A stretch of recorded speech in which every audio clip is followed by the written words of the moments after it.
என் அன்பு குழந்தையே, இத்தனை கோடிக்கணக்கான உயிர்கள் வாழும் இந்த பரந்த பிரபஞ்சத்தில் யாருடைய கண்களுக்கும் புலப்படாமல் உன்னை மட்டுமே துல்லியமாக தேடி வந்திருக்கிறது என்றால் இதை சாதாரணமாக கடந்து சென்று விடாதே. இது மனிதர்களின் வெறும் கற்பனையால் உருவாக்கப்பட்ட வார்த்தைகள் அல்ல. அகிலத்தை ஆளும் ஆதிசிவனான நானே உனது மனக்கதவை தட்டி உன்னோடு பேசத் தொடங்கியிருக்கிறேன் என்பதற்கான ஆணித்தரமான சாட்சி இது. உன் மனம் அலைபாய்வதை இப்போது முழுமையாக நிறுத்து. பல யுகங்களாக நீ தேடிக்கொண்டிருந்த விடை, உன் ஆத்மாவின் ஆழத்தில் நீ எழுப்பிய அத்தனை கேள்விகளுக்கான பதிலும் இதோ என் உடுக்கையின் நாதமாக உன்னை வந்தடைந்திருக்கிறது. முழுமையாக உள்வாங்கு. இது உன் கர்ம வினைகளின் இருளை கிழித்தெறியப் போகும் ஈசனின் முதல் திருவிளையாடல். என் உயிரினும் மேலான குழந்தையே, யாருக்கும் தெரியாமல் உன் அறையின் இருளில் தனித்து விடப்பட்டதாக எண்ணி நீ சிந்திய ஒவ்வொரு சொட்டு கண்ணீரும் மண்ணில் விழவில்லை. அவை அனைத்தும் என் கைலாயத்தின் பனிப்பொழிவில் கலந்து என் இருதயத்தை வந்து தீண்டிவிட்டன. உன்னை சுற்றியுள்ள உலகம் ஆழமான உறக்கத்தில் இருந்தபோது நீ மட்டும் உனது வேதனைகளை சுமந்து கொண்டு நெஞ்சை பிளக்கும் வழிகளோடு விடியலுக்காக காத்திருந்த இரவுகள் எத்தனை என்பதை நான் அறிவேன். எல்லோருக்கும் நன்மையை மட்டுமே செய்தேனே, யாருக்கும் எந்த துரோகமும் நான் நினைக்கவில்லையே. பின்பு ஏன் என் வாழ்வில் மட்டும் இத்தனை சோதனைகள்? பழைய பிறவியின் வினைப்பயன்கள் தான் என்னை இப்படி துரத்துகிறதோ, அல்லது கைலைநாதன் என்னை முற்றிலுமாக கைவிட்டு விட்டாரோ என்று உனக்குள் நீயே பலமுறை புழுங்கி தவித்திருக்கிறாய் அல்லவா? வெளியே சிரித்த முகத்தோடு உனக்குள் எரிந்து கொண்டிருக்கும் வேதனை என்னும் பெரு நெருப்பை மறைத்து நீ ஆடிய நாடகங்கள் அனைத்தையும் என் நெற்றி ஞானக்கண் கவனித்துக் கொண்டுதான் இருந்தது. உன் ஆழமான வழிகளை நான் அறியாதவன் அல்ல. ஆனால் உனக்கு ஒரு பேருண்மையை இப்போது வெளிப்படுத்துகிறேன் கேள். தன்னை உருக்கி நெய்யாக்கும் வெண்ணெய் போல ஒரு சாதாரண பசுவிலிருந்து கிடைக்கும் பால் பார்ப்பதற்கு மிகவும் தூய்மையானது. ஆனால் அது நீண்ட நேரம் அப்படியே இருந்தால் கெட்டுப் போய்விடும். அதே பாலை கொதிக்க வைத்து அதிலிருந்து தயிராக்கி மத்தை கொண்டு கடைந்து எடுக்கும் வெண்ணெய் பார்ப்பதற்கு மென்மையானது, குளுமையானது. அந்த வெண்ணெய் அதிக நாட்கள் நிலைக்காது, சீக்கிரமே தன் தகுதியை இழந்துவிடும். அந்த வெண்ணெயை கொதிக்கும் தீயில் வைத்து சூடாக்கும் போது அது உருகி தன்னுள் இருக்கும் மாசுகள் அனைத்தையும் இழந்து மாபெரும் நறுமணம் வீசும் நெய்யாக மாறுகிறது. அந்த தூய்மையான நெய்தான் என் கருவறையில் அகல் தீபமாக ஒளிரும் மாபெரும் தகுதியையும் யாக குண்டத்தில் வார்க்கப்படும் புனிதத்தையும் பெறுகிறது. உனது வாழ்க்கையில் நீ சந்திக்கும் வலிகளும் அவமானங்களும் துரோகங்களும் உன்னை அழிப்பதற்காக கொடுக்கப்பட்டவை அல்ல. உன்னுள் இருக்கும் பலவீனங்களை எரித்து அகந்தையை ஒழித்து உன்னை என் கருவறையில் ஒளிரும் தூய்மையான நெய்யாக, ஒரு மாபெரும் ஆளுமையாக பக்குவப்படுத்துவதற்கான தெய்வீக பயிற்சி இது. நெருப்பின் வலியை தாங்காமல் வெண்ணெய் ஒருபோதும் நெய்யாக முடியாது. அதுபோலவே வலிகளை தாங்காமல் உனது ஆன்மா ஒருபோதும் சிவனோடு கலக்க முடியாது. உன்னை சுற்றியுள்ள மனிதர்கள் உன் தகுதியை புரிந்து கொள்ளவில்லையே என்று நீ கலங்கினாய். நீ உயிரை கொடுத்து செய்த உதவிகளை அவர்கள் மிக எளிதாக மறந்துவிட்டு உன்னை உதாசீனப்படுத்திய போது உன் இதயம் சுக்குநூறாக உடைந்தது. பலமுறை வெற்றியை நெருங்கிவிட்டோம் என்று நீ நினைத்த தருணங்களிலெல்லாம் அந்த வெற்றி உனது கைகளை விட்டு நழுவி போனதே என்று நீ சரிந்து விழுந்தாய்.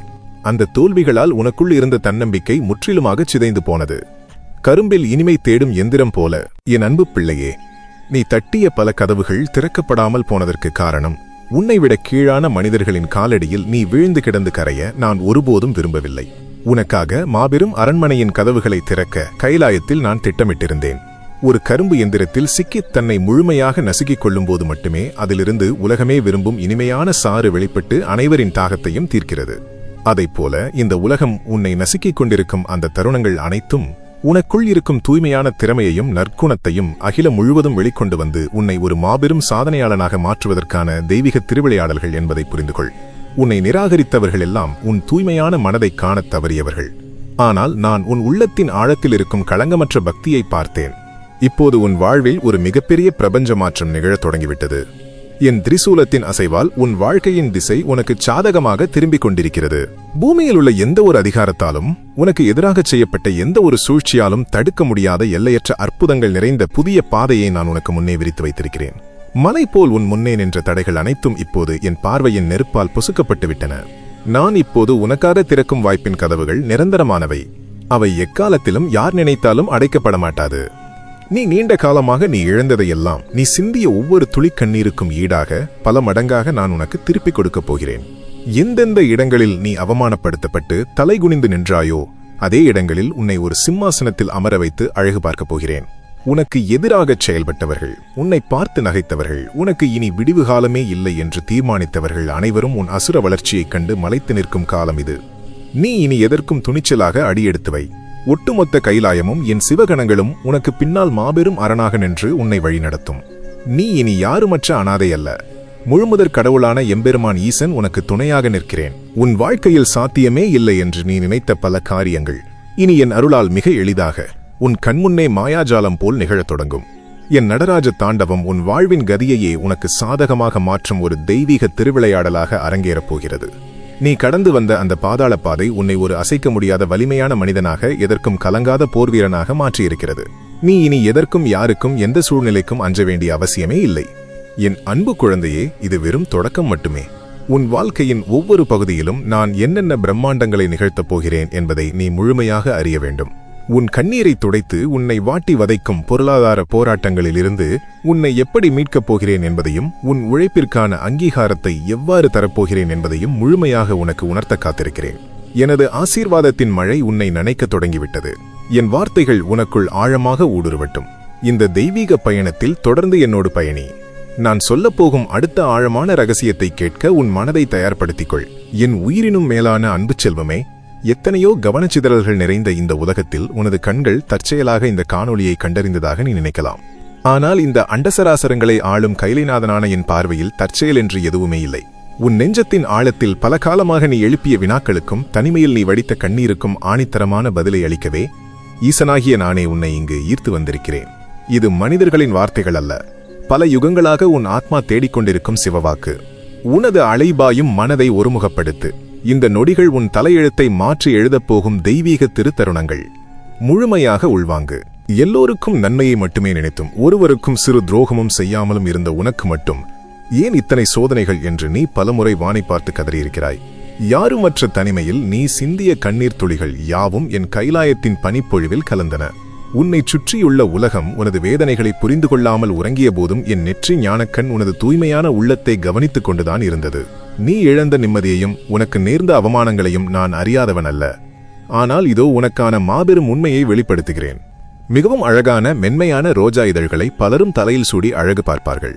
ஆனால் அந்த இதழ்களை மாபெரும் அரசனின் திருமேனியில் பூசப்படும் விலைமதிப்பற்ற வாசனை திரவியமாக மாற்ற வேண்டுமென்றால் அதை சாதாரண நிலையில் பயன்படுத்த முடியாது. அந்த இதழ்களை பெரிய உரலில் இட்டு இரக்கமின்றி நசுக்கி அதன் சாற்றை பிழிந்தெடுத்தால் மட்டுமே எக்காலத்திலும் அழியாத உலகமே மயங்கும் மாபெரும் நறுமணம் அதிலிருந்து வெளிப்படும். என் அன்பு பிள்ளையே, நீ சந்தித்த அவமானங்களும் நெஞ்சை பிளக்கும் வலிகளும் உன்னை அழிப்பதற்காக உதைக்கப்பட்டவை அல்ல. உனக்குள் இருக்கும் தூய்மையான நற்குணங்களையும் ஈடு இணையற்ற திறமைகளையும் இந்த அகிலத்திற்கு வெளிக்கொண்டு வருவதற்காக ஈசனாகிய நானே உன்னை பக்குவப்படுத்திய தெய்வீக பயிற்சி அது. நசுக்கப்படும் வலியை தாங்காமல் எந்த பூவும் வாசனை திரவியமாக முடியாது. அதுபோலவே சோதனைகளை தாங்காமல் நீ ஒருபோதும் மாபெரும் ஆளுமையாக உருவெடுக்க முடியாது. உனது கடுமையான உழைப்பிற்கும் நீ சிந்திய வியர்வைக்கும் இந்த உலகம் எந்த அங்கீகாரமும் தரவில்லையே என்று நீ ஏங்கினாய். உனக்கு கீழே இருந்தவர்கள் எல்லாம் உச்சத்திற்கு செல்ல நீ மட்டும் இன்னும் அதே இடத்தில் தேங்கி கிடக்கிறாயே என்று நீ மனமுடைந்தாய். உனக்கு ஒரு விந்தையை கூறுகிறேன்.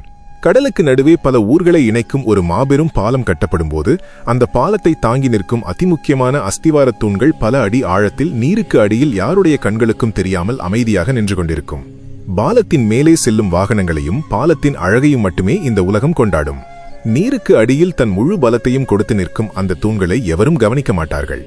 ஆனால் அந்த தூண்கள் இல்லை என்றால் அந்த மாபெரும் பாலமே இல்லை. உனது உழைப்பும் அத்தகையதுதான்.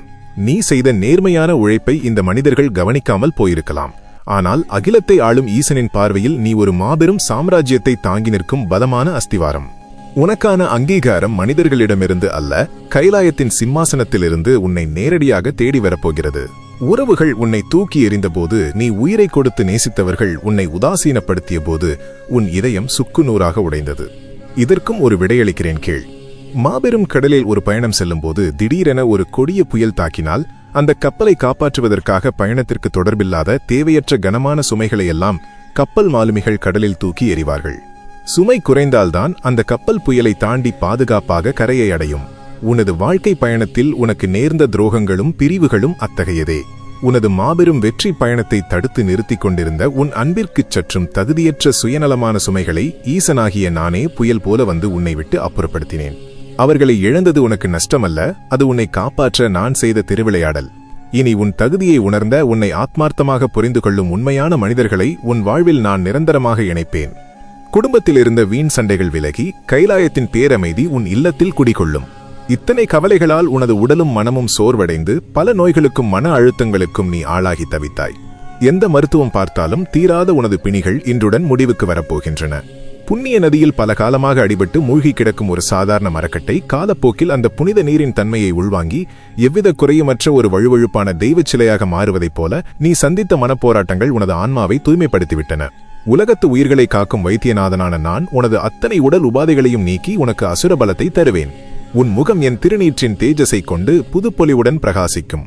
இரவு நேரங்களில் உன்னை வாட்டிய பயம் விலகி ஆழ்ந்த தியானம் போன்ற உறக்கத்தை நீ பெறுவாய். உன் முற்பிறவி பாவங்களோ கர்ம வினைகளோ உன்னை துரத்துகிறதோ என்று நீ அஞ்சினாய் அல்லவா? கலங்கிப் போயிருக்கும் பல குடங்கள் கொண்ட மாசடைந்த நீரை சுத்தப்படுத்த ஒரு சிறிய தேற்றான் கொட்டையின் ஒற்றை துளி சாறு பட்டாலே போதும். அந்த ஒட்டுமொத்த நீரும் நொடிப்பொழுதில் தன் மாசுகளை இழந்து தூய்மையாகும். அதேபோல பல ஜென்மங்களாக உன் வம்சத்தை பிடித்து ஆட்டிப்படைத்துக் கொண்டிருந்த கர்ம வினைகள், பித்ரு தோஷங்கள் அனைத்தையும் உனது களங்கமற்ற சிவபக்தி என்னும் ஒற்றை துளி முழுமையாக சுட்டெரித்துவிட்டது. நீ இனி எந்த பாவக்கணக்கிலும் இல்லை. என் சடாமுடியில் வழியும் கங்கை உன்னை முழுமையாக புனிதப்படுத்திவிட்டது. நீ இதுவரை வெளியே காட்ட தயங்கிய உனது அபாரமான திறமைகளும் படைப்பாற்றலும் இனி இந்த அகிலம் முழுவதும் ஒளிரப்போகிறது. மாபெரும் மலை உச்சியில் நள்ளிரவின் காரிருளில் யாருக்கும் தெரியாமல் பூக்கும் அரிய வகை பிரம்ம கமலம் என்னும் மலர் பூத்த மறுகணமே தன் திவ்யமான வாசனையை அந்த மலை முழுவதுமே பரவச் செய்து அனைவரையும் தன்னை நோக்கி ஈர்க்கும். அதுபோல இத்தனை காலம் திரைக்கு பின்னால் மறைந்திருந்த உனது கலைத்திறன்களும் நற்சிந்தனைகளும் இணையத்தின் வழியாக எவ்வித தடையுமின்றி உலகெங்கும் அதிவேகமாக பரவும். நீ உருவாக்கும் ஒவ்வொரு படைப்பிலும் சிவசக்தியின் அதிகாரம் நிறைந்திருக்கும். உனது குரல் பல தேசங்களின் எல்லைகளை தாண்டிச் சென்று பலரின் வாழ்வில் ஒளியேற்றும். உனது உழைப்பு முடங்கிப்போன காலம் முடிந்து அகிலமே உன்னை கொண்டாடும் பொற்காலம் தொடங்கிவிட்டது. உன்னை வாட்டி வதைத்த வறுமையின் கோரப்பிடியிலிருந்து உனக்கு மாபெரும் விடுதலையை அளிக்கிறேன்.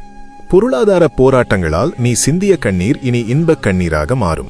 பல ஆண்டுகளாக எவராலும் கண்டுபிடிக்கப்படாமல் மண்ணுக்குள் மறைந்திருக்கும் ஒரு மாபெரும் தங்கச் சுரங்கம் ஒரு சிறிய நிலச்சரிவால் திடீரென உலகின் பார்வைக்கு வெளிப்பட்டு மாபெரும் செல்வத்தை வாரி வழங்குவதைப் போல உனக்கு அடைக்கப்பட்டிருந்த வருமான வழிகள் அனைத்தும் இனி என் திருசூலத்தின் அசைவால் தடாலடியாக திறக்கப்படும். நீ எதிர்பாராத திசைகளிலிருந்தும் முற்றிலும் அறிமுகமில்லாத மனிதர்கள் மூலமாகவும் உனக்கு பெரிய அளவிலான செல்வங்கள் வந்து சேரும். உனது கடன் சுமைகள் அனைத்தும் நெருப்பிலிட்ட சருகுகளாக சுக்குநூறாக உடையும். நீ இனி கையேந்துபவனாக அல்லாமல் பலருக்கு வாரி வழங்கும் மாபெரும் வள்ளலாக மாறுவாய். உனக்கென்று ஒரு நிரந்தரமான உறைவிடமும் அஷ்ட ஐஸ்வர்யங்களும் உன் இல்லத்தில் நிரந்தரமாக தங்கும். என் அன்பு பிள்ளையே, நான் உனக்கு தரும் இந்த ஆசீர்வாதங்கள் உன்னோடு மட்டும் நின்றுவிடப் போவதில்லை. உன் வருங்கால சந்ததியினரையும் காலம் காலமாக ஒரு பெரும் அரணாக நின்று பாதுகாக்கும். தேவலோகத்தில் தேவர்களால் வார்க்கப்பட்ட எந்த கொடிய ஆயுதத்தாலும் பிளக்க முடியாத ஒரு மாபெரும் கவசத்தைப் போல நீ செய்த தர்மங்களும் சிவபுண்ணியங்களும் உனது பிள்ளைகளை காக்கும் எக்கு அரணாக மாறும். உன் வம்சத்தில் இயலாமை என்ற சொல்லுக்கே இனி இடமில்லை. உனது சந்ததியினர் கல்வியிலும் ஒழுக்கத்திலும் சிறந்து விளங்கி உனக்கு மாபெரும் கௌரவத்தை தேடித் தருவார்கள். நீ ஒரு ஆசீர்வதிக்கப்பட்ட பரம்பரையை தொடங்கி வைக்கும் பெருந்தலைவனாக மாறுவாய். நீ கடந்து வந்த பாதை மிகவும் கரடுமுரடானதுதான். ஆனால் அந்த பாதைதான் உன்னை ஒரு வலிமையான போர் வீரனாக எதற்கும் கலங்காத சிவனடியாராக மாற்றியிருக்கிறது. இதோ நான் உனக்கு முன்னே வெற்றிக்கான வாசலை முழுமையாக திறந்து வைத்திருக்கிறேன். இந்த பிரபஞ்சத்தில் எந்த ஒரு சூழ்ச்சியாலும் இதை அடைக்க முடியாது. உன்னை சுற்றியுள்ள மனிதர்கள் மாறலாம், உலகமே உன்னை எதிர்த்து நின்றாலும் எம்பெருமான் ஈசனான நான் உன்னை ஒருபோதும் கைவிட மாட்டேன். உன் நிழலாக உன் மூச்சாக நான் எப்போதும் உன்னுடன் இருப்பேன். கைலைநாதனின் இந்த சத்திய வாக்கு உன் ஆன்மாவை தொட்டிருந்தால் உன் விடிவுகாலம் தொடங்கிவிட்டது என்று நீ முழுமையாக நம்பினால் உன் இரு கரங்களை குவித்து சிவனே துணை என்று பதிவிட்டு உனது நன்றியை சமர்ப்பித்துக்கொள். என் உயிருடன் கலந்த அன்பு செல்வமே, உனது தேடல் இன்னும் முடிவடையவில்லை என்பதையும் உன் மனதின் ஆழத்தில் இன்னும் சில ரணங்கள் ஆறாமல் தவிப்பதையும் கைலைநாதனான நான் அறிவேன். இத்தனை செய்தும் என் வாழ்வில் இன்னும் ஒரு முழுமையான விடியல் வரவில்லையே. இன்னும் எவ்வளவு காலம்தான் இந்த இருண்ட தனிமையிலும் கண்ணீரிலும் நான் பயணிக்க வேண்டும் என்று உனக்குள் நீயே கதறி அழுத தருணங்களுக்கான விடையை அளிக்கவே மீண்டும் எனது இந்த திருவாக்கு உன்னை தேடி வந்திருக்கிறது. உன் உள்ளத்தின் அலைபாயும் எண்ணங்களை இப்போது முழுமையாக நிறுத்து. உலகத்தின் அத்தனை சத்தங்களையும் ஒதுக்கிவிட்டு உன் தந்தையான ஆதிசிவனின் இந்த வார்த்தைகளை மட்டும் ஆழமாக உள்வாங்கு. இது உனது வாழ்க்கையின் புதிய அத்தியாயத்தை தொடங்கி வைக்கும் மாபெரும் திருத்தருணம். என் அன்பு பிள்ளையே, நீ மிகவும் சோர்வடைந்து விட்டாய் என்பதை நான் அறிவேன். வெளியில் எல்லாரிடமும் சிரித்து பேசிவிட்டு யாருமற்ற தனிமையில் உனது தலையணையில் நீ சிந்திய கண்ணீரின் சூட்டை என் நெஞ்சார நான் உணர்ந்திருக்கிறேன். இனி என்னால் ஒரு சிறு வலியை கூட தாங்கிக் கொள்ள முடியாது, என் பொறுமையின் எல்லைக்கே நான் வந்துவிட்டேன் என்று நீ பலமுறை சரிந்து விழுந்திருக்கிறாய். உனக்கு துணையாக நிற்க வேண்டியவர்கள் எல்லாம் வேடிக்கை பார்த்தபோது நீ ஆதரவின்றி தவித்தாய். ஆனால் உனக்கு ஒரு பேருண்மையை இப்போது உரைக்கிறேன் கேள். உருக்கப்படும் இரும்பும் கருவறை மணியும் ஒரு பாழடைந்த இடத்தில் கிடக்கும் சாதாரண இரும்பு துண்டை பலரும் மிதித்துச் செல்வார்கள். அந்த இரும்பை எடுத்து கொதிக்கும் உலைக்களத்தில் போட்டு தகதகவென எரியும் நெருப்பில் உருக்கி சம்மட்டியால் ஓங்கி ஓங்கி அடித்து அதனை ஒரு மாபெரும் கோவில் மணியாகச் செதுக்குவார்கள். அந்த இரும்புத் துண்டு தான் படும் அத்தனை வலிகளையும் வேதனைகளையும் நினைத்து தன்னை அழிக்கவே இப்படி செய்கிறார்கள் என்று கலங்கும். ஆனால் அந்த உருக்குதலும் அடித்தலும் முடிவடைந்த பின் அந்த இரும்பு சாதாரண குப்பையில் வீசப்படுவதில்லை. மாபெரும் சிவாலயத்தின் கருவறையில் ஆதிசிவனான எனக்கு தீபாராதனை நடக்கும் உன்னதமான நேரத்தில் அகிலமே பக்தி பரவசத்தில் கைகூப்பி நிற்கும் அந்த தருணத்தில் ஓங்கி ஒலிக்கும் மாபெரும் நாதமாக அது உருவெடுக்கிறது. ஒரு சாதாரண இரும்பை தட்டினால் வெறும் சத்தம்தான் வரும். ஆனால் நெருப்பில் வெந்து சம்மட்டியால் அடிபட்டு கோவில் மணியாக மாறிய இரும்பை தட்டினால் அதிலிருந்து ஓம் என்ற பிரணவநாதம் அகிலம் முழுவதும் எதிரொலிக்கும். என் அன்பு பிள்ளையே, நீ சந்தித்த அவமானங்களும் தோல்விகளும் நெஞ்சை பிளக்கும் துரோகங்களும் உன்னை அழிப்பதற்காக சம்மட்டியால் அடிக்கப்பட்ட அடிகள் அல்ல. உன்னை ஒரு சாதாரண மனிதன் என்ற நிலையிலிருந்து உயர்த்தி என் கருவறையில் ஒலிக்கும் மாபெரும் நாதமாக உன்னை பக்குவப்படுத்தும் தெய்வீக பயிற்சி அது. அந்த துயரங்களை தாங்காமல் நீ எப்படி மாபெரும் வெற்றியாளனாக மாற முடியும்? இப்போது உனது பயிற்சி காலம் முடிவடைந்து விட்டது. நீ கருவறையில் ஒலிக்க காத்திருக்கும் மாபெரும் வெற்றி நாதமாக என் கரங்களில் தவழ்கிறாய். கோர வறட்சியும் ஆலமரத்து வேர்களும் உன்னை சுற்றி இருந்தவர்கள் உன்னை புரிந்து கொள்ளாமல் விலகிச் சென்றபோது நீ தனிமரமாக நின்று தவித்தாய். மழையே இல்லாத கொடிய கோடை காலத்தில் நிலத்தடி நீரும் வற்றிப்போன நிலையில் ஒரு மாபெரும் ஆலமரத்தின் இலைகள் எல்லாம் கருகி உதிர்ந்து போகும். அதை பார்க்கும் உலகத்தினர் அந்த மரம் அழிந்துவிட்டது என்று நினைப்பார்கள். ஆனால் அந்த மரத்திற்கு தெரியும், தனது இலைகளை உதிர்த்து தனது சக்தியை முழுமையாகச் சேமித்துக் கொண்டு தனது வேர்களை பூமியின் அதல பாதாளம் வரை ஆழமாகச் செலுத்தி வற்றாத ஒரு மாபெரும் நீரூற்றை அது தேடிக்கொண்டிருக்கிறது என்று. அதுபோலவே உனது வாழ்வில் வசந்தங்கள் உதிர்ந்து உறவுகள் விலகி வறுமை சூழ்ந்து நீ ஒட்டுமொத்தமாக அழிந்து விட்டாய் என்று இந்த உலகம் நினைத்துக் கொண்டிருக்கிறது. ஆனால் ஈசனாகிய நான் அறிவேன், அந்த தனிமையும் வறட்சியும் உனது ஆன்மாவின் வேர்களை இன்னும் ஆழமாக பூமியில் செலுத்தி எக்காலத்திலும் வற்றாத சிவசக்தி என்னும் மாபெரும் அருளை தேடி கண்டடையச் செய்திருக்கிறது. இனி நீ ஒருபோதும் வாடமாட்டாய். உனது வேர்கள் ஈசனின் பாத கமலங்களை பற்றிக் கொண்டன. இனி உனக்கு பஞ்சம் என்பதே கிடையாது. நீ 10,000 பேருக்கு நிழல் தரும் மாபெரும் விருட்சமாக தழைத்தோங்கப் போகிறாய். ஆழ்கடல் வலம்புரிச் சங்கும் ஈசனின் மூச்சுக்காற்றும் நீ செய்யும் எந்த ஒரு நல்ல காரியமும் உலகத்தின் கண்களுக்கு தெரியவில்லையே. உனது திறமைகள் அனைத்தும் இருளிலேயே முடங்கி கிடக்கிறதே என்று நீ கண்ணீர் வடித்தாய். பெருங்கடலின் அதல பாதாளத்தில் பல பயங்கரமான நீரழுத்தங்களுக்கும் காரிருளுக்கும் நடுவே பல யுகங்களாக அமைதியாக உறங்கிக் கொண்டிருக்கும் ஒரு வலம்புரிச் சங்கை நினைத்துப்பார். இத்தனை காலம் அது இருளில்தானே கிடந்தது என்று எவரும் அதை உதாசீனப்படுத்த முடியாது. அது கடலின் ஆழத்திலிருந்து வெளியே எடுக்கப்பட்டு ஆதிசிவனான என் திருக்கரங்களை வந்தடைந்து என் மூச்சுக்காற்று அதன் மேல் பட்ட மறுகணமே அந்த வலம்புரிச் சங்கின் நாதம் அண்டசராசரங்களையும் அதிரச் செய்யும் ஒரு மாபெரும் முழக்கமாக வெளிப்படும்.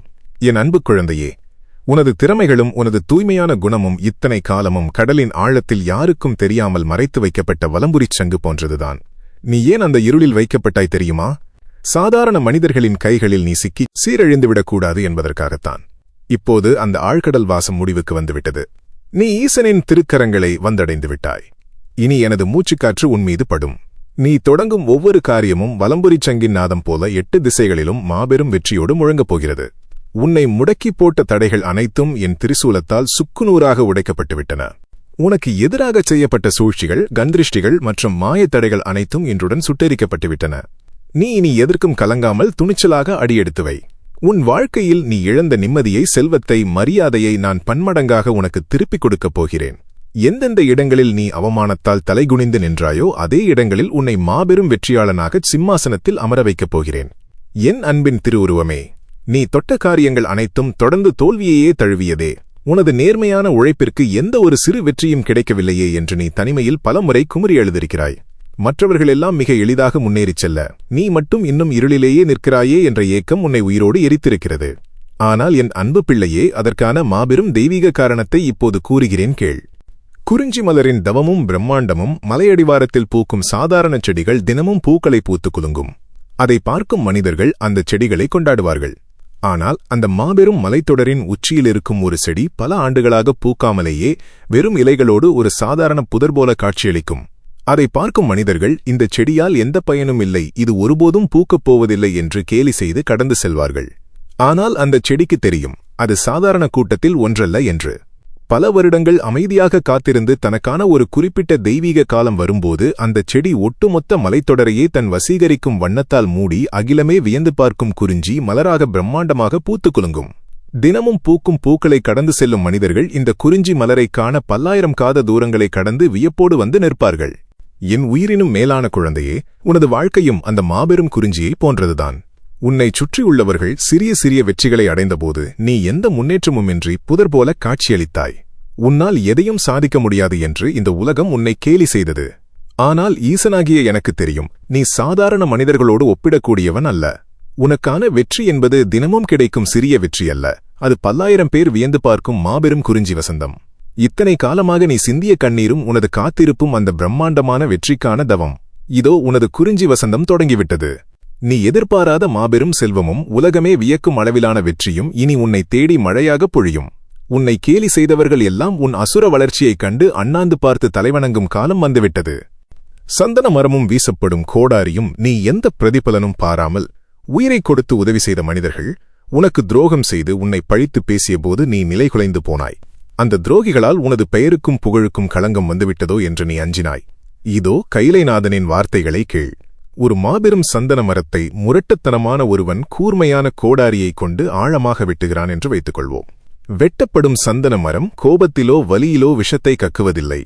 மாறாக தன்னை வெட்டி சிதைக்கும் அந்த கோடாரிக்கே தனது திவ்யமான நறுமணத்தை பூசிவிடுகிறது. அந்த மரம் வெட்டப்பட அதன் நறுமணம் அந்த வனம் முழுவதும் அதிவேகமாக பரவி அதன் பெருமையை அகிலத்திற்கே பறைசாற்றுகிறது. அதுபோலவே உனக்கு எதிராக வீசப்பட்ட பழிச்சொற்களும் உன்னை அழிக்க நினைத்து செய்யப்பட்ட சூழ்ச்சிகளும் கோடாரியைப் போன்றது. ஆனால் நீ ஈசனின் அருள் பெற்ற சந்தன மரம்.